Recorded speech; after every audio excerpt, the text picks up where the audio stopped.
E qual que foi o papel da literatura na sua vida? Bom, de início era só passar o tempo, né?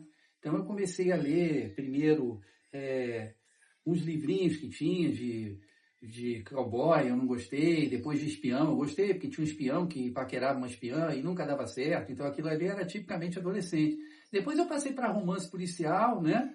E as férias terminaram e eu vi que eu estava gostando de literatura, isso foi muito importante para mim, porque no colégio tinha muito bullying, os meninos eram muito bobos, continuam muito bobos até hoje, né?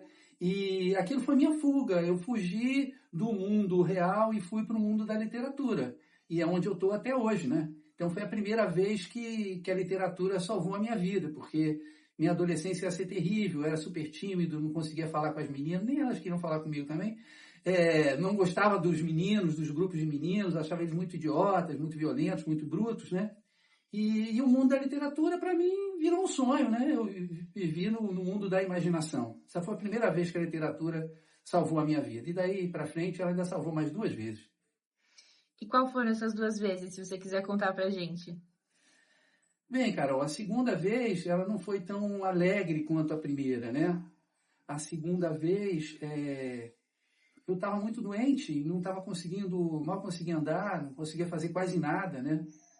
E milagrosamente a única coisa que eu conseguia fazer era ler, né? A literatura, assim, ela me manteve vivo, porque foi um momento muito difícil na minha vida, né?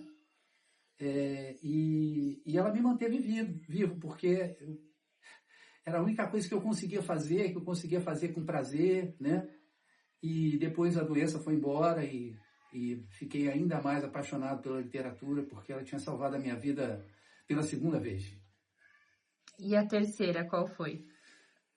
A terceira, ela foi em 2016, quando eu me alforriei da universidade, que eu adorava a sala de aula, adorava meus alunos e alunas, mas estava se tornando um ambiente tóxico, e bastante tóxico, sobretudo para mim, que sou meio, assim, independente, né, e não tenho medo de ostentar minhas posições, de marcar minhas posições, né, não gosto de fazer parte do gado, não gosto de fazer parte do rebanho, né, e a universidade passou e passa por um processo terrível, né, de disputa por pontinho, para conseguir bolsa, etc. Eu fui muito crítico desse processo, fui muito atacado, e quando eu consegui finalmente me alforriar da universidade, né, eu tinha que encontrar uma outra coisa para fazer, né?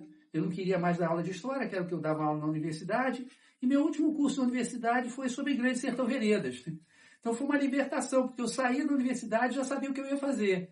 Eu fui para o sertão de Minas, né, fui visitar os lugares que aparecem no livro, e eu me tornei professor de Grande Sertão Veredas. De 2016 até agora, eu tenho sempre dado cursos de Grande Sertão Veredas, tenho me apaixonado cada vez mais. Então, ao invés de eu virar um aposentado, né, eu virei alguém com uma outra profissão, que eu chamo de desenvolver a capacidade de interpretação literária, né? Então, eu sou alguém que não é professor de literatura, mas ensina leitura literária. Que, na verdade, eu sempre, desde os 14 anos, sempre que eu fui um leitor, e eu acho que eu posso ajudar as outras pessoas a lerem muito bem, com prazer, encontrando o significado do livro, de um livro com tanto cheio de significados como Grande Sertão Veredas. Enfim, a literatura me fez feliz de novo.